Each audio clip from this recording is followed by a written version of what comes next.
You're listening to the Tony Kinnett Cast on 93 WIBC. WCYTV Here on the Daily Signal. Good evening and welcome to the Tony Kinnett Cast here on the Daily Signal, nationally syndicated first on 93 WIBC. Now, to be clear up front, the headline of the show that has trouble in front is not about the NASA Artemis II crew. We are keeping an eye on that crew. They are preparing to detach. The Orion space capsule is perfectly fine at the moment. You can hear in the back they are getting ready to go in a blackout period on comms, so they will not be giving any more verbal updates, but we will follow their detachment. And then, of course, the move to splashdown, which should conclude by about 8:10. We'll get into some of that, though. The NASA stuff is coming. The trouble is all over the ceasefire. And the reason the ceasefire is in deep trouble is because while the talks are scheduled to begin tomorrow, meaning the ceasefire should really be as safe as it's ever been, there's not a lot of ceasing of the firing going on in the Middle East. In fact, there are several countries, in fact, all of the Middle Eastern countries are expecting these talks to fall apart. They are trying to rearm and refit as quickly as they can. Of course, Vice President JD Vance is now over along with Jared Kushner in Islamabad. Here was Vice President JD Vance answering a couple of questions about the incoming negotiations and the list of demands from the Iranian regime, and then, of course, the United States demands from its point proposal. Here's the Vice President. We're looking forward to the negotiation. I think it's going to be positive. We'll, of course, see, as the President of the United States said, if the Iranians are willing to negotiate in good faith, we're certainly willing to extend the open hand. If they're going to try to play us, then they're going to find that the negotiating team is not that receptive. So we're going to try to have a positive negotiation. The president has gave us some pretty clear guidelines, and we're going to see. So I hope you guys have a safe flight. We'll certainly take some questions later on. But for now, let's get on the plane and hit the road. So also, besides just Vice President Vance, Jared Kushner as well. And here's where the reports get a little interesting. According to the New York Times, it is Vice President JD Vance who seems to be the one playing hardball here and essentially telling the Iranians that there is to be no enrichment of uranium of any kind. Now, Jared Kushner had earlier, and this being before Operation Epic Fury began, offered for the United States to help the Iranians enrich uranium, help the Iranians enrich uranium, say that 5 times fast, in order to provide civilian nuclear power as long as there was Overwatch. And not the JCPOA Overwatch, where they brought in International Atomic Energy Agency individuals in and sat them in a waiting room and brought out the exact same uranium rocks as last time and said, hey, look, the same low level of enrichment. While meanwhile, satellites were picking up radiation spikes of the mucho level that was not the same old dusty rocks that were being brought before the international agency. So that said and forward, what's going to happen over the next couple of days? Well, apparently the talks are happening in a both direct and indirect fashion. That's CNN citing a U.S. official. Now, I have no idea what holding both direct talks, in which I'm sitting across the table from you and I'm smelling your halitosis and you're admiring my devilishly handsome good looks, Vice President JD Vance sitting across the table from the Iranians is going to be like. That would be direct. Indirect would be through proxies and mediators. So interesting to see here, the head of the Iranian parliament, their speaker, being Ghalibaf, has strutted out to the tarmac. He has landed in Islamabad, Pakistan. You can see the Iranian officials meeting with the Pakistani delegation. Getting off the plane, the procession, walking away, doing the kisses on each side of the face 15 times. Very European. Also kind of like Muhtaba Khomeini, very dude kissing each other kind of stuff. Couple of flower bouquets, and then the walking away from the facility. That is a lot more peaceful than their trip to Islamabad. And the reason I say that, the Pakistani jets, the fighter jets that had to be dispatched to escort the Iranian delegation, because there are no Iranian jets left. You can't exactly fly with a flank of suicide drones on your left and right. Had to deploy flares. So in the easiest explanation here, you pop flares when you believe that someone has some kind of missile lock on you. It creates a heat signature that you are hoping will fool the missile that has been fired at you. You can see here the flares being deployed. And that is by one of the Pakistani fighter jets. So we don't really know anything else at this point, given the, again, drastic reduction in flying things over Iranian airspace. Not entirely unsurprising. Now, according to the Israeli Defense Force, as well as a military source inside the Saudi Arabian government, both countries, the two largest brokers of power in the Middle East being Israel and Saudi Arabia, are rushing to get all of their missile defense systems back online, get damaged systems up and ready to go, and most importantly, get any kind of fragmentary and bomb shelters up and operational, because they believe that the United States talks with the Iranians are going to fail. And there's a reason why they believe that the United States talks with Iran are going to fail. Basically, this comes from a huge amount of goalpost shifting. So originally, this 10-point plan that was issued from Iran said, all right, look, as long as you just start this big ceasefire up front, we'll open the Strait of Hormuz, we'll get to talking. While we're talking, we'll have a little ceasefire here. Then it became, all right, not only do you need to make sure that we're at ceasefire, but also Israel and Hezbollah, which is the same as the Iranian regime now, they need to be at ceasefire. Then it became, okay, well, also, we're going to start tolling boats as they sail through the Strait of Hormuz. And now that has elevated to, and also to additional measures that need to be agreed upon, including the ceasefire in Lebanon. Now you need to release all of Iran's blocked assets prior to the commencement of negotiations. Essentially, you need to take billions and billions and billions of dollars in banks across the globe that have been seized as Iranian assets and return them to us. Now, that's a little bit suspicious. And it's not even the United States who appears to be the grumpiest about all of this. China is really unhappy with Iran at the present time because China has lost 37% of its total oil imports from the Strait of Hormuz since this has begun. And since it gets 33% of all of its oil and petroleum products from the Strait of Hormuz and Iran directly, this means that right now, China is struggling between about 15 to 20% of its total fueling, like diesel, jet fuel, and gasoline of its military and civilian craft in the country. There is still a major jet fuel shortage in China and many of the other Chinese allied Asian countries like Vietnam, for instance. Now, the president of the United States made it clear that the Strait of Hormuz is going to open one way or the other. Here you go, the president of the United States this afternoon. What's going on? They're militarily defeated, and now we're going to open up the Gulf, with or without them. But that'll be open. We're going to be, or the Strait as they call it, and I think it's going to go pretty quickly. And if it doesn't, we'll be able to finish it off one way or the other. It's going well. The Navy's gone, the Air Force is gone, all anti-aircraft is gone, the leaders are gone, the whole place is gone. So we'll see how it turns out. So it's JD, it's Steve, and Jared. You have a good team, and they meet tomorrow. We'll see how it all works out. Now, for a lot of the international community is really struggling. They're very unhappy. And the reason they're very unhappy is that all of the little narratives that had been lined up are kind of falling apart.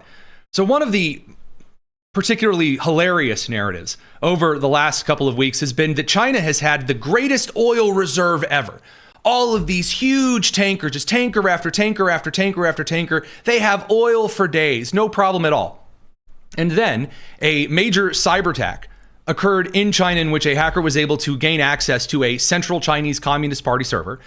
And now, in what is probably one of the greatest announcements to the international community since the Soviet MiG landed in Japan and we found out Foxbat was a paper tiger, or really a flying refrigerator, a lot of the Chinese schematics which are being poured over also have revealed that China has essentially no oil reserves whatsoever. And kind of like in the early stage of the Chinese Communist Revolution, in which Mao made the decision to export food in the middle of a famine, it appears that under President Xi, China continued exporting more and more and more oil, while they were holding on to less and less and less.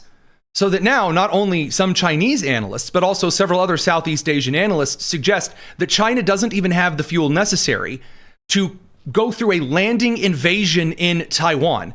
The Taiwan Strait, guys, that's not exactly a wide body of water. Radio Crew will send you to the commercial covering more of this news over on the live stream. It's the Tony Kinnett Cast. So what does this mean? Because again, we don't make you guys sit through all of the commercial break. We keep going as long as you're tuning in live here. Well, what this means right now is that the Chinese are essentially pulling more and more support away from the Iranian regime, which is a really rough burr under the saddle for the leader of the Iranian parliament, as well as President Pez Dispenser. So President Pezekistan, President Pazur, good whatever, he's struggling because the Iranian Revolutionary Guard Corps, the Islamic Revolutionary Guard Corps, is completely opposed to any kind of deal or any kind of an off-ramp between the United States with new atomic or ballistic missile standards, a different outline on the Strait of Hormuz. And these things are being communicated in a manner that means the IRGC is putting out one kind of communication, and then the president's office, the parliamentary offices in Iran, state media, are putting out slightly different demands and expectations. That's not a sign going into any negotiation. But moving forward, if China is trying to get the president of Iran, President Pez Dispenser, to take some kind of an off-ramp, and the IRGC is saying no, it's going to put the regime itself between its own rock and hard place. And this is something that was referenced by the Qatari Ministry of Foreign Affairs earlier this afternoon.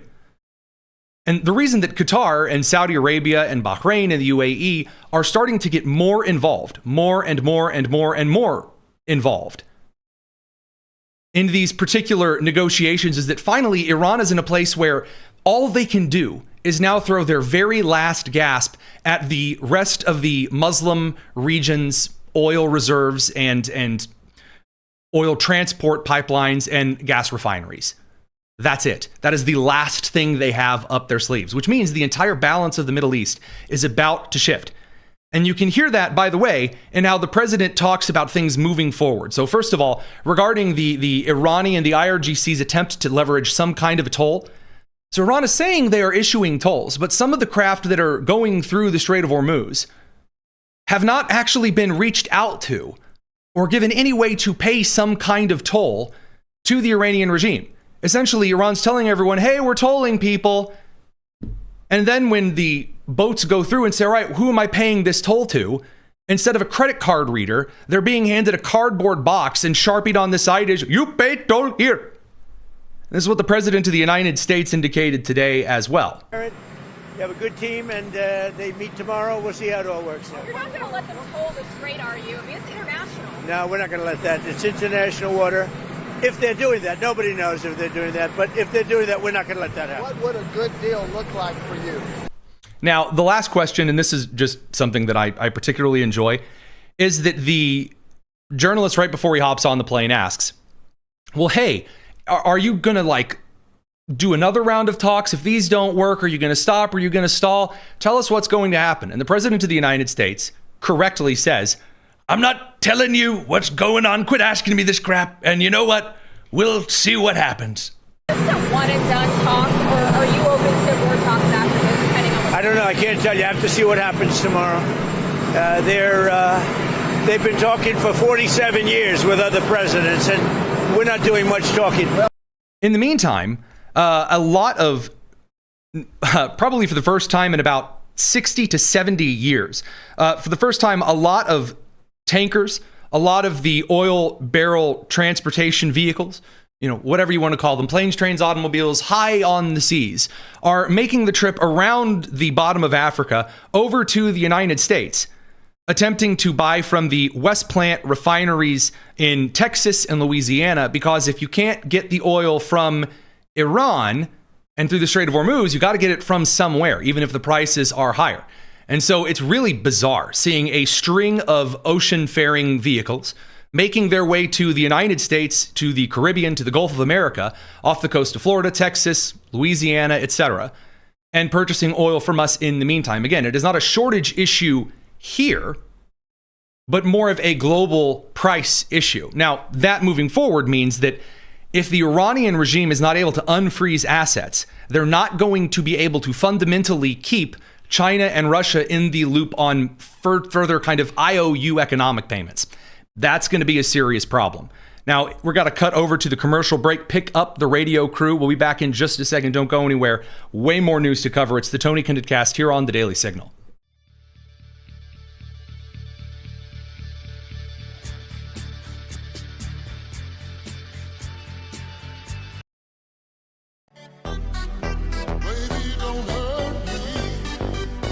This is the Tony Kinnett Cast on 93 WIBC. Welcome back to the Tony Kinnett Cast here on the Daily Signal. Here on the domestic side of things, we're just back into a full-fledged circus. So in the House of Representatives, the Republicans and the Democrats are focused on completely different things. And the core focuses of Congress are not at all what Americans are paying attention to regarding Congress right now. So the House Oversight Committee, of course, with Melania Trump, they're trying to bring the Epstein victims back before and put them under oath. We're going to get to that. On the Democrat side of the aisle, all of these calls for impeaching Trump and little war powers resolution acts have been overshadowed by a major scandal out of California. According to the San Francisco Chronicle, Representative Eric Swalwell, Democrat who is currently running for the governor of California, and up until this scandal, was, according to all of the betting markets, in the lead of the polling. He was kind of sort of the lead of the Democrats, who the main three were tied at about 10% a couple of weeks ago. Eric Swalwell was kind of the favorite. Now his chances of winning are down to 4%, according to Polymarket. In 2 weeks, he's gone from the mid-60s down to 4%. Why? Well, according to the San Francisco Chronicle, Eric Swalwell, after a series of very creepy Snapchat messages, a young lady claims Eric Swalwell sexually assaulted her twice, says she woke up in his bed with no clothes on. She is 17 years younger than he is. The first incident reportedly took place in 2019. So the woman says that she was hired by Eric Swalwell at the age of 21. And at one point in 2019, Eric Swalwell pulled out his and asked her to perform oral sex on him. She did so in a parking lot, according to the San Francisco Chronicle. Later that same year, the former staffer says she was invited out for drinks. She says that she became so intoxicated she doesn't remember the rest of the night, but she woke up with no clothes on in Swalwell's hotel bed the next morning, and essentially said that she could feel that she was violated the night before. And here's the catch. Swalwell, the dude has been married since 2016, which definitely comes before 2019. The woman says that she became so inebriated while getting drinks with him after, can barely remember any of the night.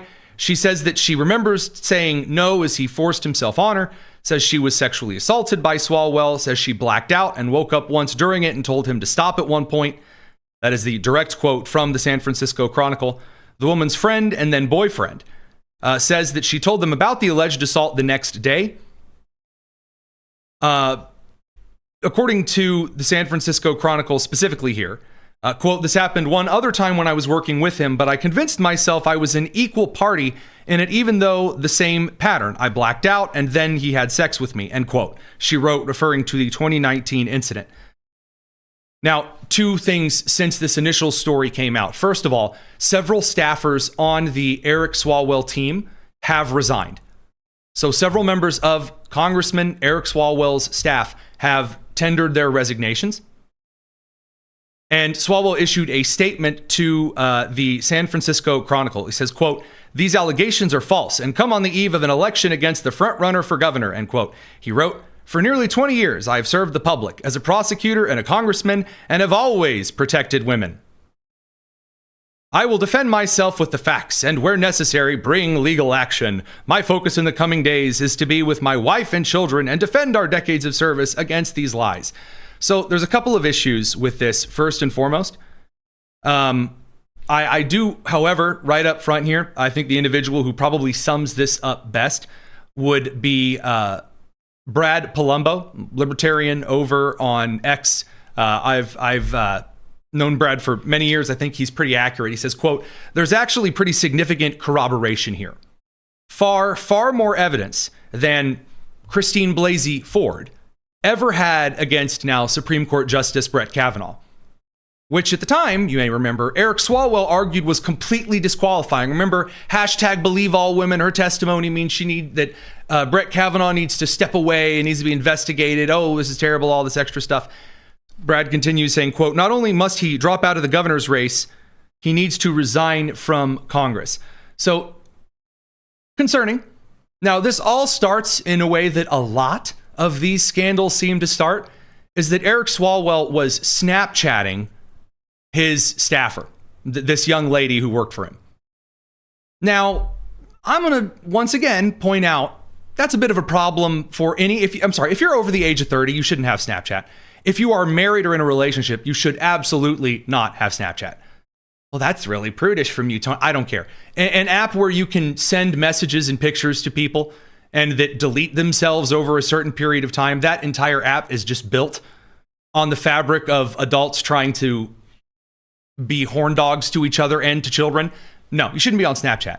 Well, that's not what I use it for. Okay, that's real special. That's great. You shouldn't be on Snapchat if you're married. Nope. And also, again, I'm going to level this. Older men in politics.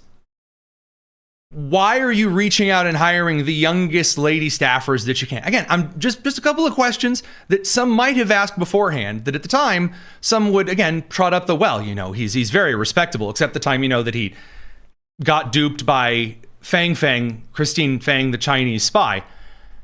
We're going to be interested to see how that story develops over the next couple of weeks, because again, you're going to see some pretty significant support likely fall away from his campaign based on these allegations. Now, what's going to be interesting to see is if right before the primary, this shifts the Democrats who would be the front runners in the race enough to get them ahead of the two Republicans. Up until this point, you had two Republicans who were well and above away of the three Democrats who were about tied, meaning that given California's jungle primary rules, you could have been facing a binary choice between two Republicans on the ballot in November. But if a Democrat just happened to throw a little of this Oppo research out, might be just in time to make it so there's a Republican and a Democrat on the ballot here after that primary. Now, speaking of sexual assault survivor stories and things of that nature, this does bring us over to the Melania Trump situation. So I'd say a little unsurprisingly, Melania Trump, the First Lady of the United States, came out in front of the country this week and issued a statement about 5 minutes long saying that there have been individuals in the last couple of months alleging that it is she who introduced Epstein to Trump. And we have the documents that show that's not even remotely true. But anyway, allegations that it's Melania. Melania Trump is now the secret super link between Jeffrey Epstein and Donald Trump. And it is Melania who was actually the Ghislaine Maxwell of sorts. That kind of crap. So Melania came out and said, that's really dumb.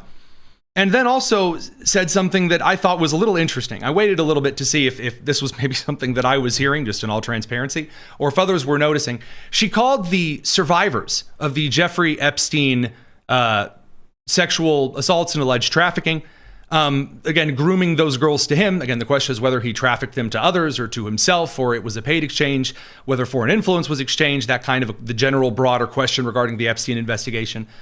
She encouraged them to come testify under oath before the House of Representatives. And that the under oath there was really interesting, because there have been these allegations of a list of individuals who did all the bad things, but the victims have never provided such a list. We're going to get to some of those details in House Oversight Committee Chair James Comer's response. Radio crew, sorry, it's 7:30. I got to send you to the commercial break. It's the Tony Kinnett Cast here on the Daily Signal. We'll continue on the live stream. So here is Melania Trump's statement, and at least a little end of it here is Fox News clipped, and then the follow-up response from Representative James Comer of Kentucky. Should be permanently entered into the congressional record. Then, and only then, we will have the truth. So will there be hearings? Yeah, I've always planned on having hearings with the victims. My attorneys on the Oversight Committee have been communicating on a constant basis for months with the attorneys representing Epstein victims. There are some victims who are willing to come in. Most victims aren't, and I completely understand that. But we have always planned on having a hearing with Epstein victims once the depositions have been completed. So we've still got some more high-profile men that are coming in. Then I agree with the First Lady and appreciate what she said. We will have hearings. Now, I do want to point out that the group of survivors here have issued an official statement in which they refuse to come testify before Congress under oath. Just saying, testify under oath? Well, maybe not. Here's that statement. They say, quote, survivors of Jeffrey Epstein have already shown extraordinary courage by coming forward, filing reports, and giving testimony. Asking more of them now is a deflection of responsibility, not justice. Asking more. Oh, sorry, I think we might have the wrong. See if we can pull up the. There we go. Asking more of them now is a deflection, not justice. And then they say, First Lady Melania Trump is now shifting the burden onto survivors under politicized conditions that protect those with power. And then lists the DOJ, law enforcement, prosecutors, Trump administration. I will. I'm going to point out here that asking you to testify under oath is not asking you to do more. This has always annoyed me about anyone in D.C. Republican, Democrat, you should be willing to testify under oath about pretty much anything in your past. Why not? If you know the names, if you have this list, these are the people, these are the names, shouldn't you be able to say those under oath? If this is so important, give the names.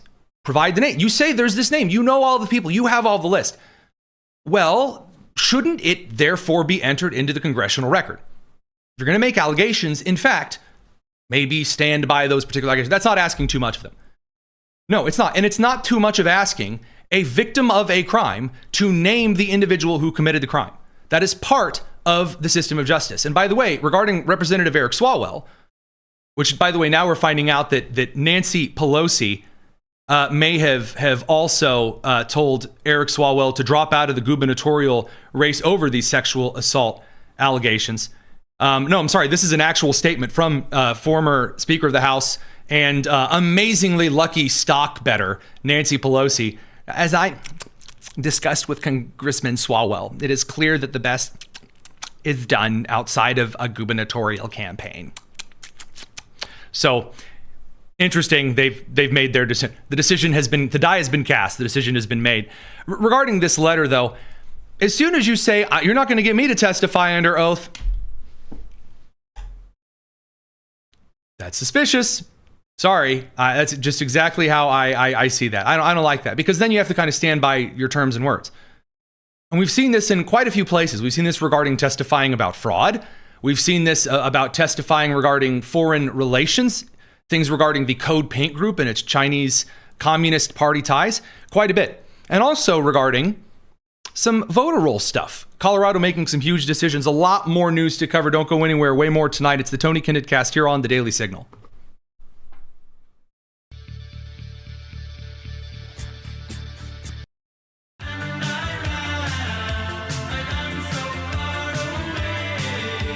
This is the Tony Kinnett Cast on 93 WIBC.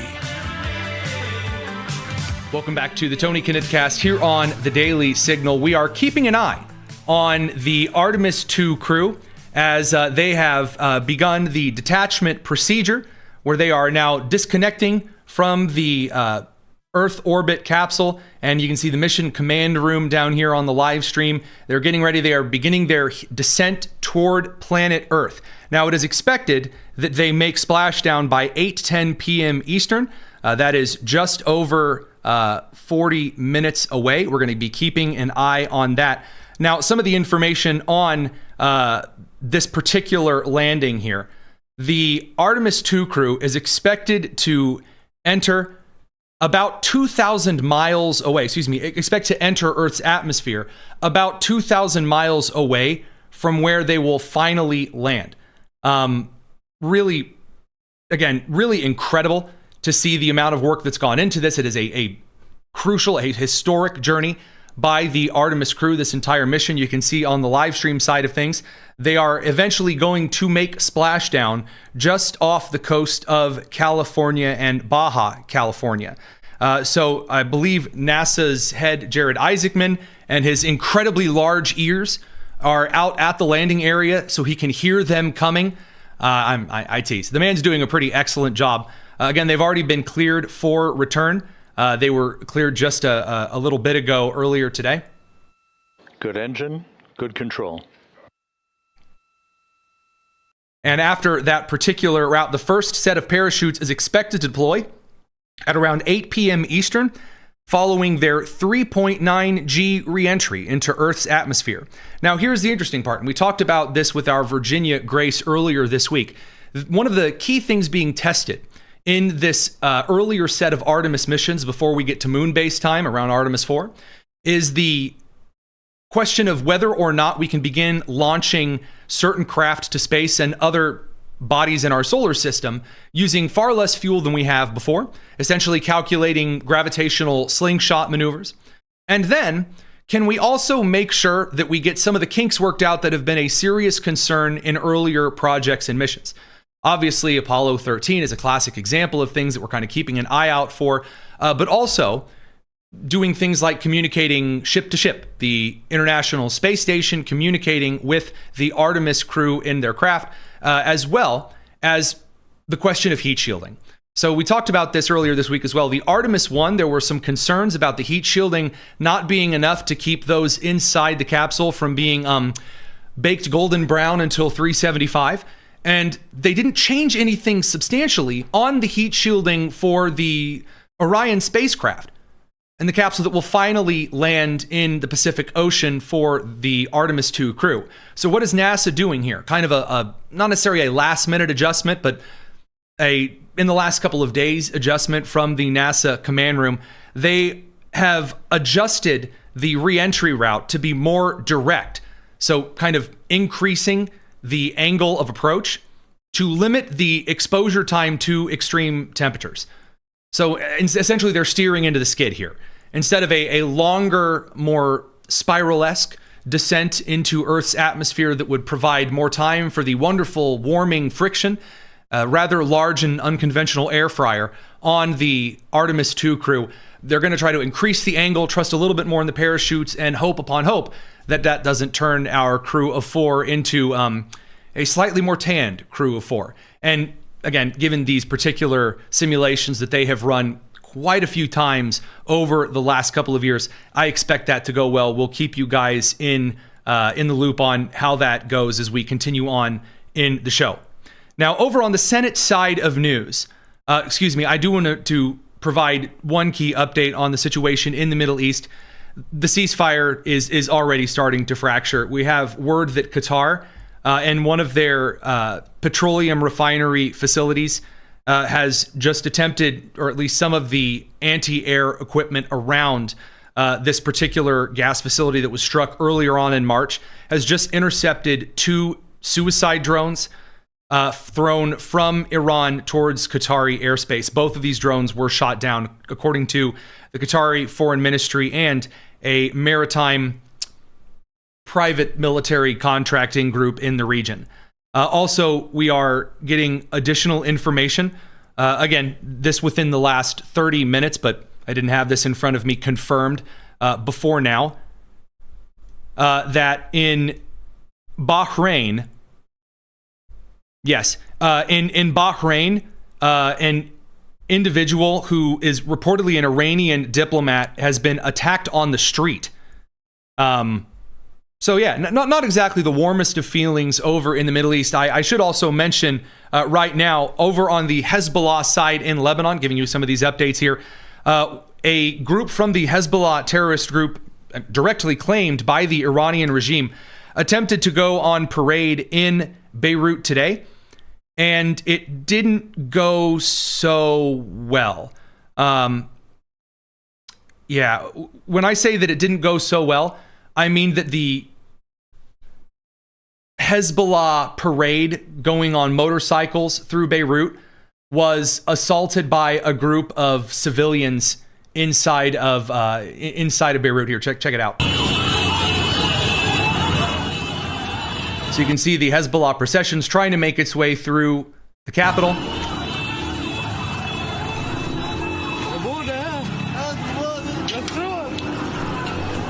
And then the civilians break in and start assaulting the Hezbollah terrorists. A couple of gunshots.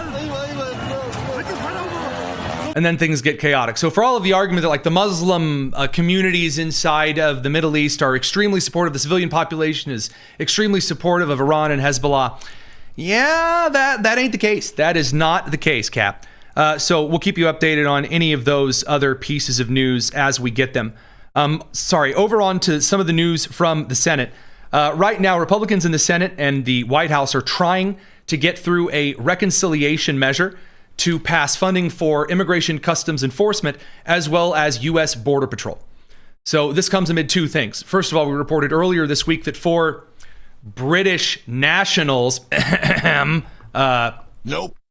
4 Islamic dudes out of Britain that traveled over to Canada, because, free roam of travel between the United Kingdom and Canada, were caught trying to enter Maine over the border between the United States and Canada. And again, additional calls from Americans coming out that the Department of Homeland Security, as well as Border Patrol, probably shouldn't be shut down right now. Again, we're going to get to some of this in a little bit with some of the domestic terror incidents that are now coming out of the socialist camp, setting fires to warehouses and malls and things like that. But right now here in the United States, with everyone in the Homeland Security Department, except for Immigration Customs Enforcement and U.S. Border Patrol, receiving funding, the Senate is trying to pass through a reconciliation measure, meaning you take available funding in the budget and you pass it through with a simple majority vote, meaning all you got to do is get 51 or 50 with a tiebreaker from JD Vance, who's currently chilling in Islamabad. That's probably going to make it through. And so that gambit will work. Again, the big victory here, at least for those on the conservative side of the aisle, and I guess the independent side of the aisle as well, is that the Save America Act was not attempted to be wedged into any of this reconciliation measure just to be canned out, and that particular funding freeze delayed for a lot longer. Additionally, the Federal Aviation Administration is on a bid to hire as many people as it can, targeting individuals, youth in the country to work in air traffic control by running ads on various video game platforms. We'll have to see how that works. It's an interesting approach for sure. Also calls for the air traffic control system to be privatized, as well as the TSA. We'll have to see how those work. That'll require some House legislation that'll have to go through the Senate, and then probably a couple of looky-loos from federal judges after that makes it to the president's desk. Now, other major news going on around the country. The Department of Homeland Security is also a little salty with media outlet ABC7 out of Los Angeles. So ABC7 has been caught using AI to edit Department of Homeland Security statements provided to media to conform to kind of a narrative bias. Essentially, ABC7 in Los Angeles would take the statements brought in from Homeland Security, decide they really don't like how the federal agency of the executive branch of the United States government, they don't like how they worded their statement. So they're going to break a fundamental rule of journalism, which is where you put words in the person you are covering's mouth. That is very illegal. That is not allowed. That leaves you all kinds of liable in civil cases as well as criminal cases, because it is against the law as a media outlet to change how crime is reflected from official reports. You're not allowed, as an FCC rule, sorry, I should say this is an on-spectrum media rule. ABC7 means that if you go on your channel and you turn on to channel 7, in that area, you will receive that signal. That means you're on spectrum air. In the same way that we are on spectrum air on a couple of radio and TV stations directly live, I have some FCC rules I have to follow. Now, speaking of, it's 7:45. One of those rules means I have to send the radio crew on the Eastern time block to commercial break. We're going to continue on the live stream crew because the FCC has no say over there. It's the Tony Kinnett here on the Daily Signal. My, what a lot of things to juggle this fine Friday evening. So ABC7 is not allowed to change how crime is covered. You're not allowed to change how natural disasters are covered. That is very much a nope. Why? Because as someone on FCC broadcast air, on Spectrum as it's called, you have to follow certain rules as a public information service. Now that comes with benefits and perks to me, meaning that if I report an official statement from media, for example, if I directly report to you another outlet's coverage of, let's say, the San Francisco Chronicle's allegations against Representative Eric Swalwell, he can't sue me for coverage and commentary on that, because that's part of one of the nice things that I get out of being on Spectrum Air. In contrast, I can't screw over local, state, and federal official administration statements. I can read the statement in full, then give you my take on it. Changing the statement, though, you can't do that. That's not something you can do. So what are the examples here that I'm talking about here? The original statement from the Department of Homeland Security, which you can see on the live stream, is about an April 9th operation between Immigration, Customs Enforcement, and Border Patrol, in which there were criminal illegal aliens that were arrested for assault with a deadly weapon, hit and run, San Bernardino sanctuary officials refusing to cooperate with ICE. So what is it that ABC7 changed? Well, quite a bit. So you can see in this response from Susanna Chamberlain, from Leticia Juarez of ABC7 to Susanna Chamberlain, saying she took the liberty of running this through an AI platform so that instead of using certain words from the Department of Homeland Security, she would change them. So instead of criminal illegal aliens, instead the DHS is announcing the arrests of 3 individuals, which you're not allowed to change the legal classification of individuals when reporting crimes if it's a direct statement. Now, later on, you can change it to maybe a more appropriate style for your sensibilities. But no matter how hard, you may want to get out the curls and clutch them until your wrist hurts. You ain't allowed to do that. And again, it isn't just that they changed certain words. For example, they changed a Colombian criminal illegal alien to a Colombian national. So they changed his status to essentially saying that, well, I mean, he's just a national. It's not like he's a criminal who's been arrested on battery charges. But they also added additional, they also omitted certain statements. For example, under whose administration the individual was released. They removed California's name from the document, like entirely, talking about other state policies. So, for example, they have in a statement, the DHS criticized policies in some jurisdictions that limit cooperation when the word is prohibit. Yeah, you really can't do this. Not exactly something super stellar over here from that side. So the fights in the hills that some choose to die on are certainly bewildering. More news to cover. We're going to swing out, pick up the radio crew one more time from their commercial break. Don't go anywhere. It's the Tony Kinnett Cast here on the Daily Signal. We're going to pivot over to talking crime.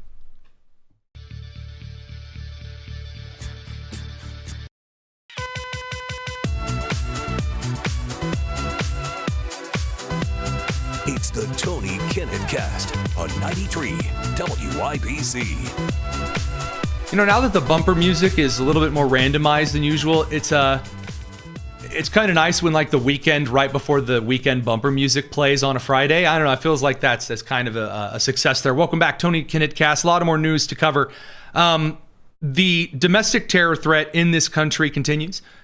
Now, you may remember at the beginning of the Trump administration in 2025, after Elon Musk and the Department of Government Efficiency, DOGE, was looking over a lot of documents and uncovering a lot of fraud, a lot of waste, fraud, and abuse, that kind of a thing, that the response from those on the left was to throw Molotov cocktails at a bunch of Tesla charging stations, dealerships, buildings with people inside, and, committing arson and domestic terrorism.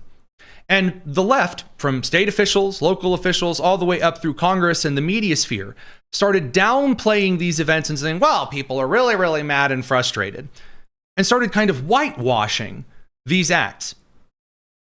And now, here we are, a year and some change later, watching as kind of this arson has become the norm of effectuating emotion and political outrage. And it is really, really bizarre. So again, earlier this week, we reported on the story of Shamel Abdul Karim in Ontario, California, setting fire to a paper products warehouse. We reported at the time that he had stated it was because they weren't paying him that he was setting this on fire. Well, this absolute moron filmed himself doing so and saying, well, I've got all of this, they're not paying me enough, so I'm going to set fire to the facility. Here's me doing so. Here's that footage that, again, recording yourself committing crimes is like some kind of a rallying cry. An interesting choice. If you're not going to pay us enough to f***ing live or afford to live, at least pay us enough not to do this. Now, I'm going to cut the rest of the clip off from there because, again, he goes on and torches, again, the entire facility. New documents show him invoking Luigi Mangione during his confession. The guy who assassinated the United Healthcare CEO, whose insurance, he didn't even have United Healthcare insurance. United Healthcare had never had anything to do with him. Just chose to assassinate the United Healthcare CEO because of this class warfare thing. The same thing that Representative Summer Lee was just advocating for on the Democrat side of the aisle, or that kind of a thing. Well, it turns out that's not going to be slowing down anytime soon because that is the base of the left. That is exactly who they're going for. And it's not as though they're really trying to hide the ball. Here's, yet again, these videos you can see all over the left side of social media. Burn down more warehouses, more politicians' homes, more CEOs and politicians and billionaires, Israel, ICE, the whole thing. Okay. This kind of stuff, one might say, is rather unhinged. But to their own little quiet circles of repetitive, insane, schizophrenic babbling, when they are being affirmed that what they feel is justified and natural and you should get out there and take to the streets, you do get more of this. This afternoon, a male suspect set fire inside the Ontario Mills Mall. Large flames seen before being put out. He has been arrested. We have this clip ready to go as well.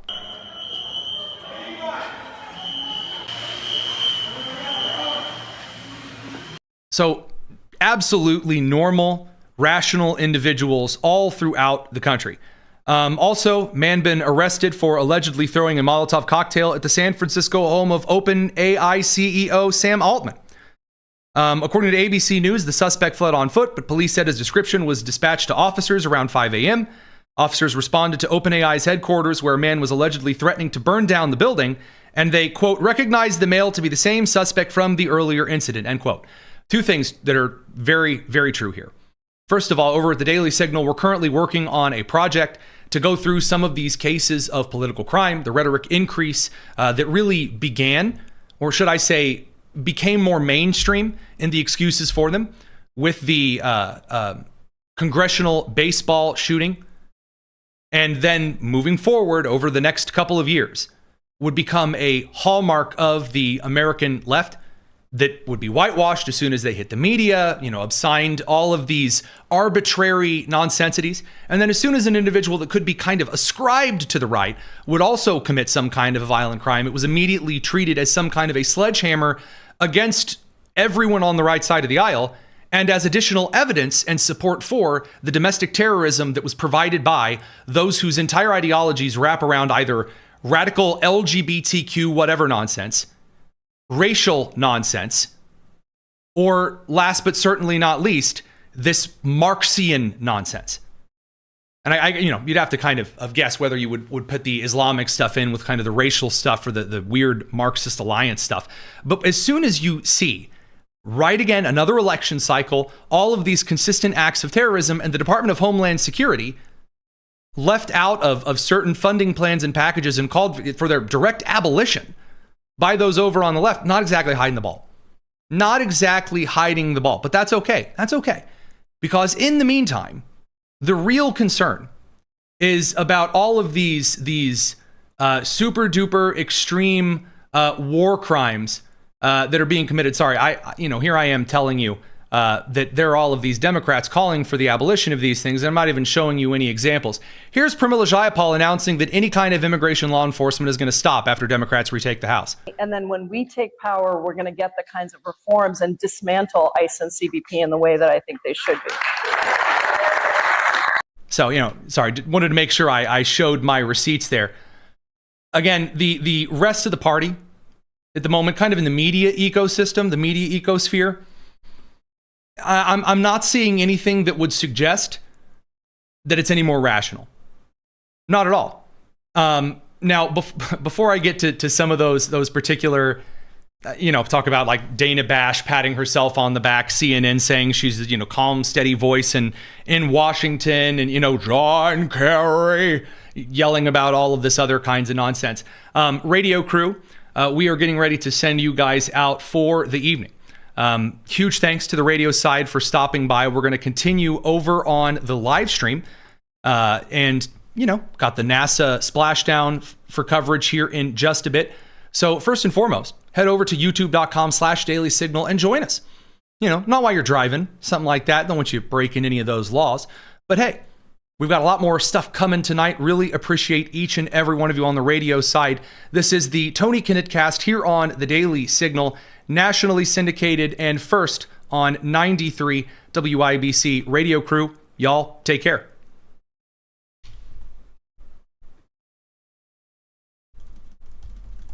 All right, we're going to continue over on the live stream side of things. I had to send the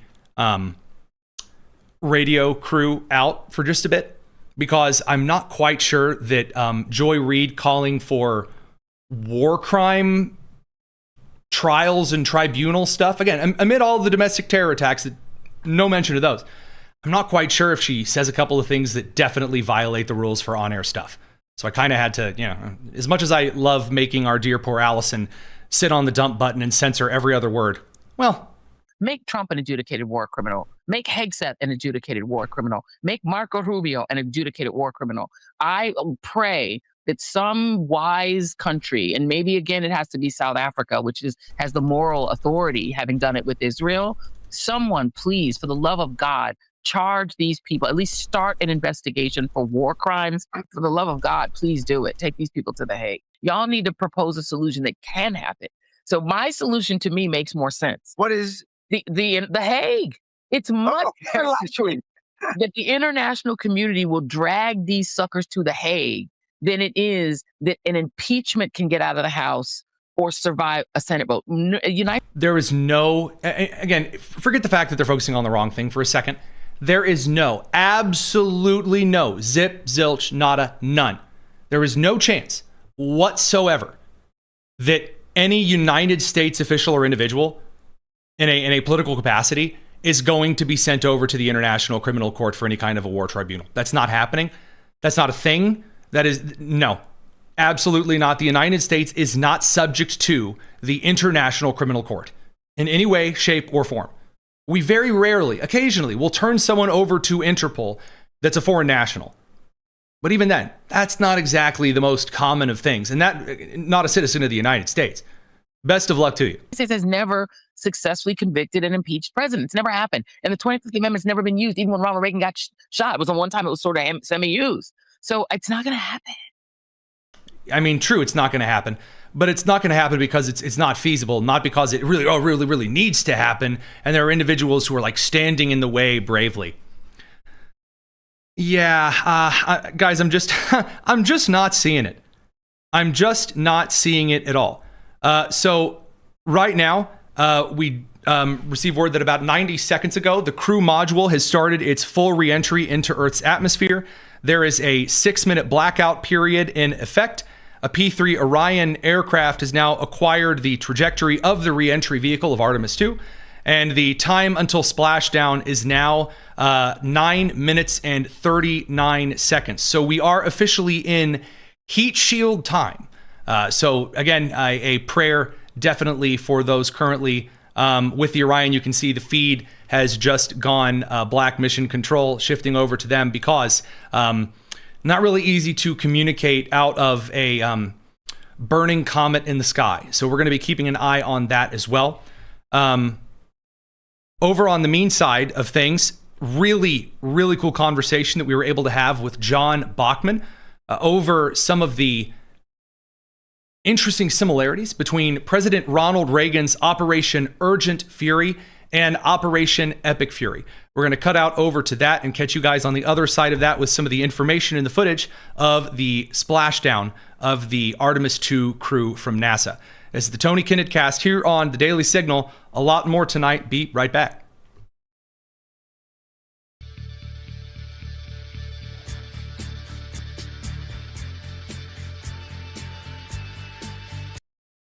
If I could fall into the sky. This is the Tony Kinnett Cast on 93 WIBC. Host of John Bachmann now over on Newsmax. If you couldn't quite guess, that would be John Bachmann. Good to have you, my dude. Good to be with you, Tony. Let's dive right in. There's a lot of questions and concerns about the current Trump administration's approach to using the United States military to solve diplomatic issues. One of the things that often gets left out of prior presidents' interactions with kind of the broader world and kind of utilizing alternate means to get things done is how President Reagan handled Grenada. And I know this is something that you've spent a particular amount of time looking into. This is something that you've been writing about. Help break it down for us. Yeah, I mean, Tony, for basically our whole entire lives, as long as we've been paying attention to politics and national security and international conflict, we've been told there have basically been two options. There is isolationism on one side, and then there are the forever wars that we watch play on and drag on for 20 years in Iraq and Afghanistan. And, there is another way. There's a third option. It's effectively using the military for a limited and very targeted engagement. And that's what Ronald Reagan did in Operation Urgent Fury in Grenada. I'm having a hard time keeping this all straight now because we have Operation Epic Fury, which is the operation in Iran. But this was Operation Urgent Fury in Grenada in 1983. And of course, most people, if you ask them where Grenada is on a map, some people might say Spain. Some people might not know which tiny Caribbean island it is, but it's very strategically located in the southern Caribbean. And in the early 1980s and in the late 1970s, a communist revolution had played out there. And the Soviet Union and Cuba were very interested in Grenada because of where it was located in the southern Caribbean. They wanted to build a massive runway there, a massive airport that can be used to transport military munitions all over the Western Hemisphere. And Reagan got wind of that and he said, absolutely not. And he wanted to stop that. The other part about this, Tony, is there was a lot of American medical students on the island of Grenada. St. George's Medical School is there. And there were about 600 American medical students on the island at the time. So let me just set the stage for you. It's 1983, it's October. Grenada had already fallen to a communist revolution in 1977. There was a man in charge named Maurice Bishop. And as much as you can say this, he was a fairly moderate Marxist, still supported by the Soviets. He was a protege of Fidel Castro. And He understood at a certain period of time that he was going to have to moderate. There was a lot of pressure from other Western countries to make sure Grenada didn't fall into the same situation that Nicaragua was in. But when Maurice Bishop started to moderate, there was a more radical, hardline Marxist communist named Bernard Coward, and he actually killed Maurice Bishop. There was a bloody coup that took place that day, and that's when the American medical students were really at risk. And Ronald Reagan said, enough is enough. We're sending in the 82nd Airborne, we're sending in the Rangers, we're sending in the Marines, the SEALs, Delta Force, and we're going in there not only to save the Americans that were stranded on the island, but also restore democracy, and that's what took place. So obviously, it's an incredible piece of history that a lot of our audience remembers. Of course, it's also something, operation names are not just chosen at random when you look at the difference between Operation Urgent Fury and Epic Fury today. So I want to ask you that kind of question as a follow through. Looking forward to the current conflict, there are some rumors, some concerns that President Pezekian, President Pez Dispenser of Iran. Possession. Well, I've just given up trying to pronounce his name. It's not going to matter. He's not going to be in office forever. And maybe because he's not getting along too well with the IRGC. Right. And so the question, I think, really lines up pretty well here with the new book. what lessons do you think that the American public could learn from Reagan and Grenada and over to the Operation Epic Fury with Iran in today's day and age? I think what Ronald Reagan and Donald Trump both understand, number one, is the Monroe Doctrine and how important that is in making sure that the Western Hemisphere is secured. Back in the 1980s and 70s, it was obviously the Soviets. Today, it's the communist Chinese that are infiltrating the Western Hemisphere, and they absolutely must be stopped. They're making lots of investments in that part of the world. I think the other thing, Tony, is that you've got to have competent leadership in the military and surrounding you. And I think President Trump has that right now, especially when it comes to the chairman of the Joint Chiefs of Staff and the Secretary of War, Pete Hegseth. These are folks that have actually put on the uniform. They know what they are dealing with. In the book, I talk about the two men that led the operation in Grenada, Admiral Metcalf, who was a Navy man, and General Norman Schwarzkopf. It's a name familiar to a lot of people. Right. And they had command of the situation. It was not an easy operation. We lost 19 American service members, 4 Navy SEALs, a lot of the best that we had to offer. But it was because of the leadership of the men on the ground that made that operation a success. And I think that is one of the main parallels between then and now that President Trump has, competent leadership on the ground.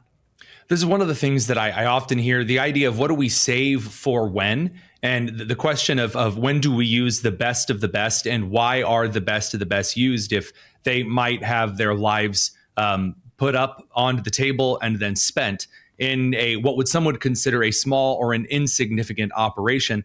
And it's easy when you are kind of, sitting back on the sideline here inland in the United States to say any operation that I don't know, like you mentioned earlier, people not being able maybe to find Grenada on a map or thinking it's off the coast of Spain. That gave me a chuckle. You can hear a lot of the same questions today about some of the, again, the surrounding territory with regard to Iran or with Hezbollah and Lebanon. And you can ask those same questions, but if the best of the best is to be used, you can often see some of the greater morasses, the marshes that people get stuck in these eternal conflicts, halted ever before they flare up to that point. And that really is the core point of those special operations teams existing in the first place. That is exactly right. And Grenada was really the first opportunity to kind of use this modern warfare. After everything went wrong with Operation Eagle Claw, Ronald Reagan created Task Force 160, which are the Night Stalkers. These are the guys that fly in, our special operators, into these combat operations. And SEAL Team 6 was also created. And we did lose 4 SEAL Team 6 members in Operation Urgent Fury in Grenada. And there were a lot of lessons learned, because I think that really was one of the first modern conflicts. We actually won this conflict, one of the only things we've won since World War II. But there were mistakes that were made. And I think those lessons are being carried on today. But I do think President Trump, and it's very scary right now. You see more troops headed over to the Middle East. He's going to be prepared for whatever contingency he has to be prepared for. I do think he understands the limits of power and what our kind of what a victory looks like right now. And I think there are a lot of people that understand the peace through strength mantra that Reagan embodied and that President Trump wants to embody as well in his final term. Now, again, I think that's pretty well put. And I really do recommend Turning Point, How Reagan Liberated Grenada and Won the Cold War by John Bachmann. I'm looking forward to it. I got to say, I'm not going to tease anything else for the audience because, they should actually go pick it up and read it. Tony, let me just mention one thing if you got a second. Oh, please. Yeah, absolutely. It's Masters Week. It's Masters related. Ronald Reagan actually gave the go order from Augusta National. He was on a golf vacation. No kidding. The course. But while he was there was a guy who broke into the golf course, held the pro staff hostage because he had a drinking problem. He was upset about the economy. He wanted to talk to Ronald Reagan himself. He actually spoke to Reagan on the phone. They diffused the hostage situation at Augusta National. Crazy story. They also had the Beirut Marine Barracks bombing right at around the same time. That's right. And the authorization for Operation Epic Fury, all in about a 36-hour time frame. Very busy window for Ronald Reagan. And it all plays out in the book. A lot of intrigue, a lot of details, a lot of excitement. So highly recommend it. I'm really glad you brought that up because we often talk about the insane news cycles, and that's not wholly unique to our current time frame. When you look back and some of the tight windows presidents had to operate, that 36-hour window, again, I point that out because It was Truitt who asked Reagan in his debate against Mondale about that 36-hour window that JFK had to basically go without sleep. And that's when Reagan, of course, said the famous, "I'm not going to hold my opponent's youth and inexperience against him." So again, great point. And no, I'm glad you interjected with that. That's good stuff. All right, Tony.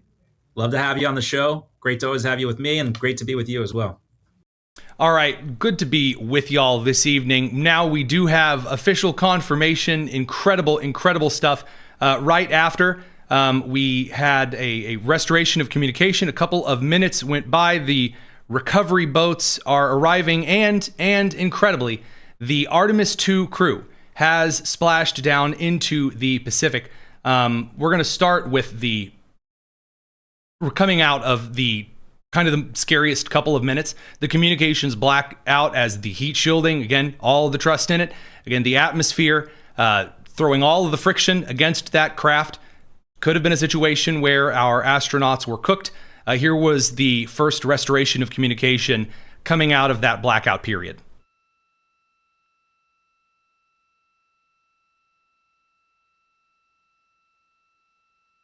By the way, it's not that there's no microphones in that room. The entire room was holding their breath. Passing through 150,000 feet, our trajectory is perfect. We're getting intermittent views of integrity.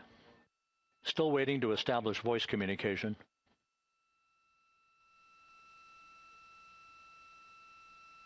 Integrity, Houston, comm check, post-blackout.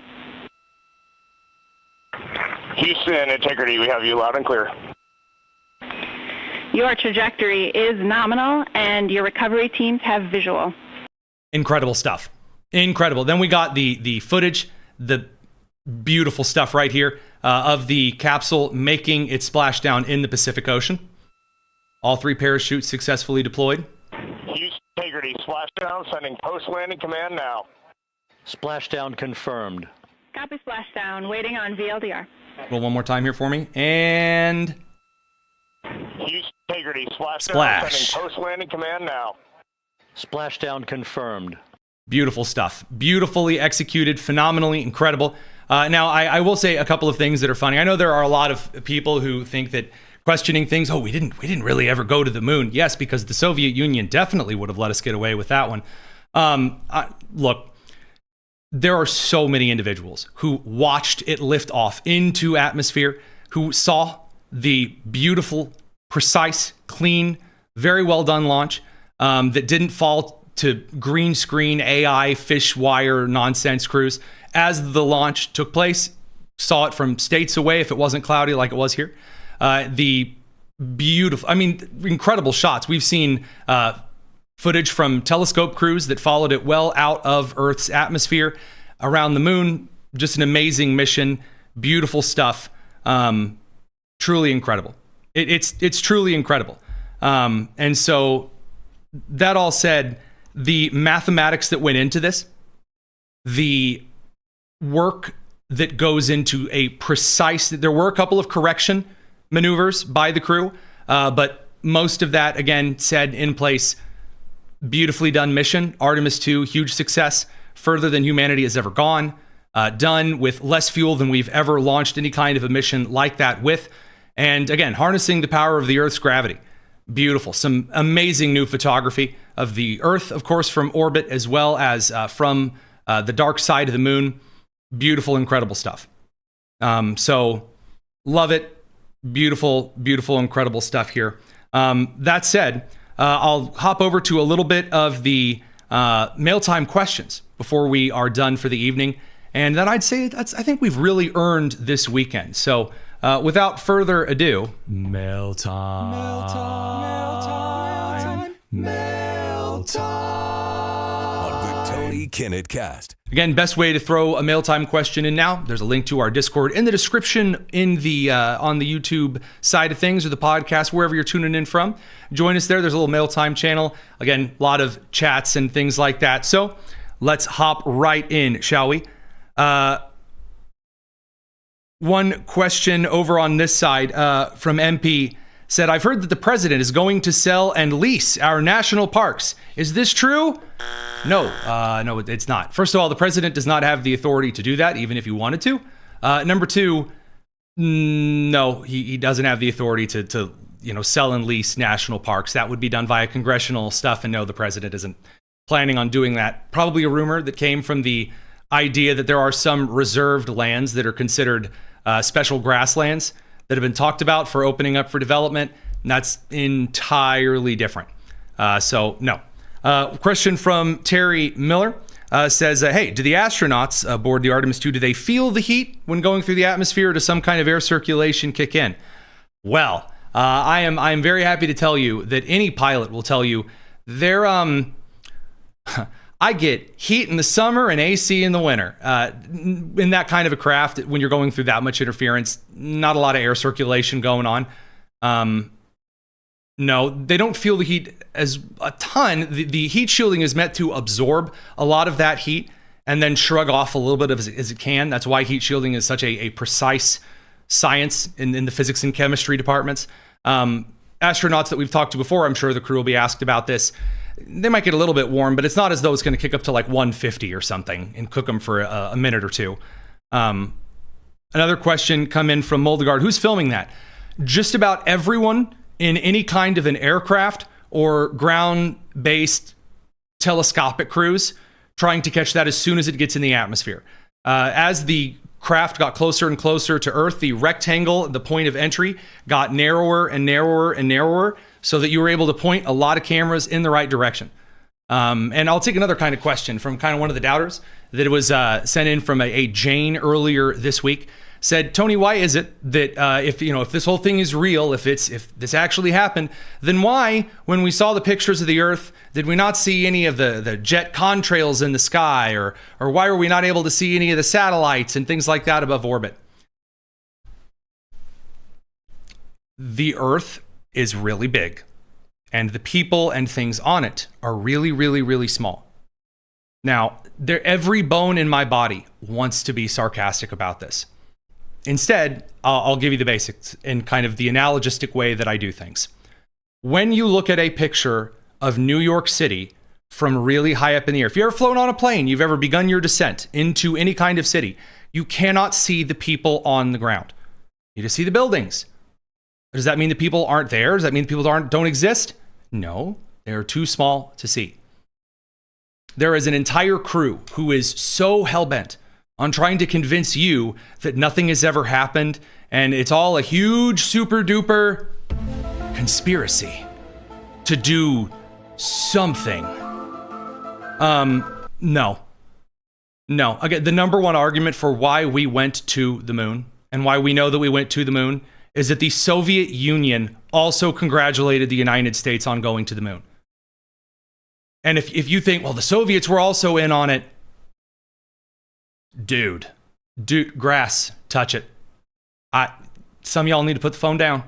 I'm sorry. I'm trying to be nice, trying to be sweet, but you know what? I'm actually a plant of NASA and Israel. Israel NASA. NASA Israel. Yeah, that's right. I know. I was created in a lab by Bill Gates and chemtrails to secretly convince you the Illuminati Freemasons are not running it all. Okay, so again, huge congratulations to the Artemis crew. A couple more questions that we'll tackle. One from Greasy Spoon asks, that red object behind me, that being that one, is that the TARDIS from Doctor Who? No, just an English phone booth.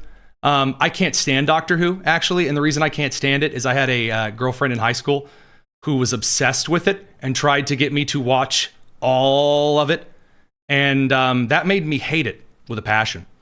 And so now, even when my wife is watching Doctor Who, I make fun of it. I don't care for it. No. So I'm not a TARDIS guy. That's actually a How I Met Your Mother reference, because I like that sitcom. So not interesting question. I always forget that you guys may occasionally look at stuff on the set, because I kind of forget that a lot of this stuff is here. And it's not going to be here for very long. Little fun tidbit there for you. So from Trojan Horse, when children and vulnerable people face immoral treatment, why does it often seem like no one steps in to stop it? Where are the extended families, neighbors, local church members, and fellow Christians during these moments of need? How have we become so indifferent to our neighbors that we allow them to drift into the destructive void of political ideology? Why aren't we taking more responsibility for guiding local youth away from paths of kind of selfishness and destruction? There's a simple answer to this, and there's kind of a longer answer to this. The short answer is that people are really wrapped up in kind of their own lives and their own stuff. And a lot of people see things happening around them as really unfortunate things, but not really something that needs their attention. Oftentimes, things do require risk at stepping in and helping. And while there is an indomitable human spirit that does often reach in and help, oftentimes a longer term investment means it kind of shrugs off in kind of today's society. Also, there is still a lot of institutional trust that someone whose authority it is who has claimed the authority to take care of those things does in fact take care of them.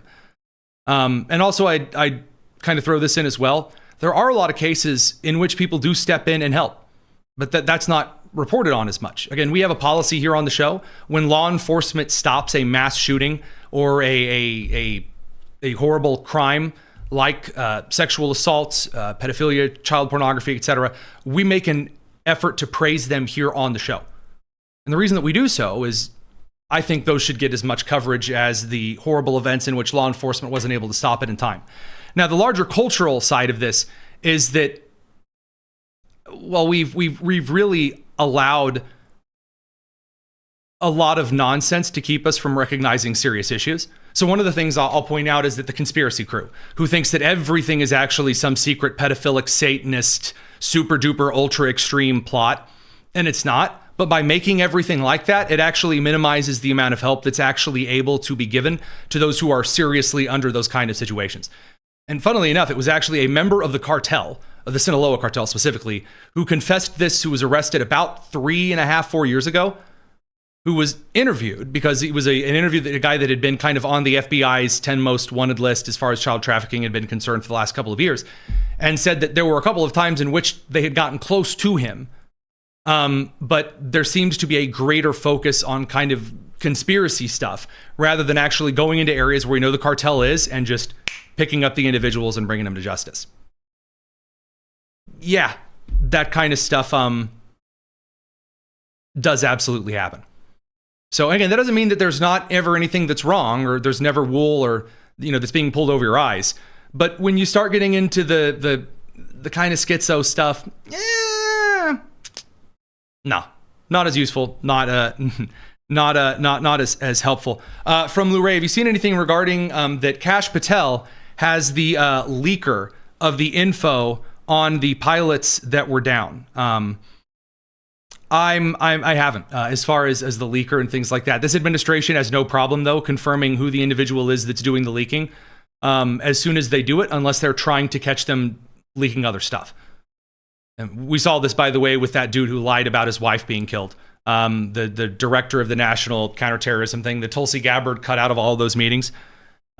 So, that kind of stuff said. I will level with you here. This is one I have wanted to answer for a while. It's from Red Guy 7. He says, "Hey, Tony, think you're great." Well, thank you. He said, "But I haven't really seen any polls narrowing like you have been saying." I've referred consistently to the generic congressional ballot in which the Democrats are kind of losing more of their lead over the last couple of months. Where are you getting that? So when I look at polling data for the generic congressional, I look at blocks of time averages over on Real Clear Polling. So the Real Clear Politics team keeps a pretty great poll tracker from around the country. And whereas at the January side of things and the February side of things, where you saw Democrats up +9, +10, +11, +12, now the average is there anywhere between what was a couple of weeks ago, +7, +9, +6. Then about a week ago, it got down to about, according to Morning Consult and the Economist YouGov here at the beginning of April, +3, +2 for Democrats. That's what I mean by it's narrowing. Now, it's not going to be at January it was like +30, and now in April it's dead even. No, not necessarily. It's going to be a longer term of this. But when I say the polls are narrowing, when you are in a midterm year, the trending averages is that Democrats, if the Republicans are in power, should be increasing their lead over Republicans. By April, in a midterm year, the opposition party should have a generic congressional polling advantage of like 15 points. Easy. And going from 15 points to right now, the RCP average says 5.4, but they're including a Quinnipiac poll that's kind of out of range. But between +6 for Signal, which is a likely voter poll of 1,500, and then, of course, the Economist YouGov from April 3rd to 6th, which is a 1,560 registered voters, which is more reliable, has Democrats at 44 and Republicans at 42. Now, again, when I tell you that the other side of this is it's going to be a low turnout election, given the trends right now, NPR, PBS, Marist had Democrats at 53 and Republicans at 44 at the beginning of March.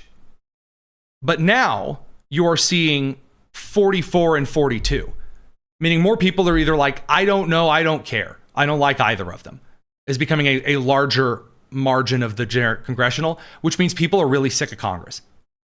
And again, when the major stories are what you've been seeing over the last couple of weeks, not really a huge surprise.